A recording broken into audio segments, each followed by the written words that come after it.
by Kerry Boyd Anderson Polling. Data from the Pew Research Center this month confirmed what many Americans already believed: the political divides between them are widening and intensifying.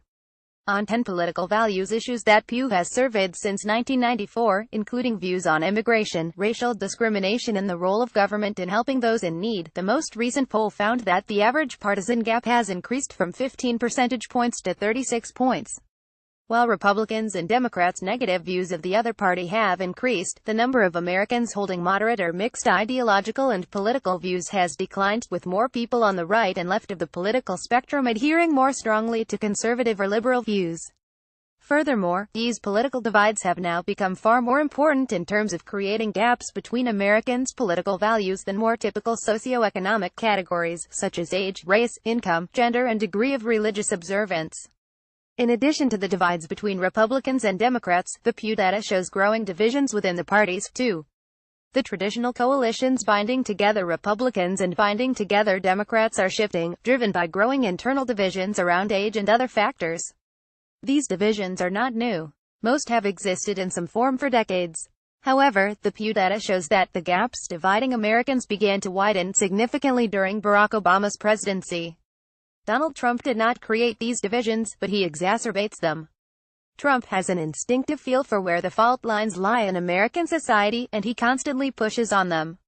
This Trump effect is further pushing Americans apart. According to the Pew data, the partisan gap in Trump's job approval ratings is larger than for any president in 6 decades, with high approval ratings from Republicans and very low ones from Democrats. Many liberals who strongly disagreed with President George W. Bush still had respect for their Republican relatives, friends and colleagues, but many of these same liberals today are struggling with how to respect people who voted for Trump. Many conservatives rejoice to see the way that Trump insults liberals and other opponents of the Republican Party, and the way he goes after moderate Republicans as well.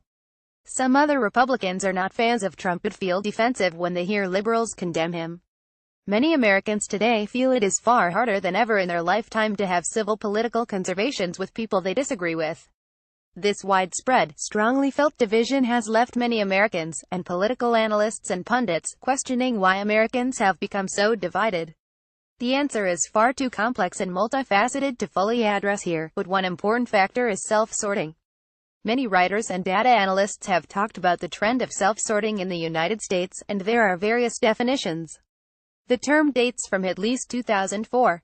In terms of understanding the political divide, the main point is that Americans have increasingly been choosing to live in places where people around them are likely to share their cultural and political views.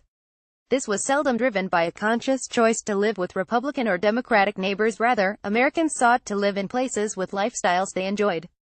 Political identity and lifestyle choices have become more closely entwined. For example, Pew data has found that Republicans tend to prefer living in places with more space while Democrats tend to prefer places where they can walk to schools, shopping and work. Of course, these are generalizations. There are still lots of Republicans who like cities and plenty of Democrats who prefer smaller towns. Nonetheless, looking across the country, there are clear trends linking lifestyle preferences and political identity. News and entertainment preferences are an important part of this self-sorting, too. Since the creation of conservative Fox News in 1996, the U.S. media landscape has shifted from a few dominant players that tried to provide balanced reporting, although some conservatives and liberals would argue otherwise, to a more diffuse landscape with far more media outlets, many of which intentionally provide news with a strong conservative or liberal slant. Americans no longer share a common understanding of facts and basic political realities. This makes civil, constructive debate far more difficult. Social media has intensified this problem, making it very easy for people to receive and share news, memes and other political statements that support what they want to believe. Even beyond news, there is a growing alignment between political identity and entertainment choices. The New York Times' The Upshot showed in December 2016 that voting preferences and TV entertainment choices closely align. 538 demonstrated in September that even Americans' sports preferences are often aligned with their political party. Other factors are driving the growing political divide, including demographic changes, economic shifts and the need by many people for a sense of sameness and unity.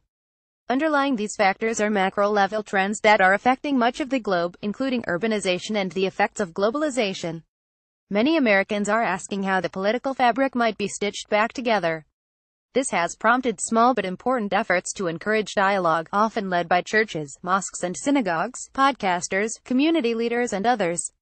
There are efforts in media to create platforms for presenting different perspectives, such as allsides.com. Such efforts are important but are small and dispersed. They are struggling against the flow of growing division. Kerry Boyd Anderson is a writer and political risk consultant with more than 14 years' experience as a professional analyst of international security issues and Middle East political and business risks. Her previous positions include Deputy Director for Advisory with Oxford Analytica and Managing Editor of Arms Control Today. Twitter at Pew Research. Did you find this article informative? Please consider contributing to Eurasia Review, as we are truly independent and do not receive financial support from any institution, corporation or organization.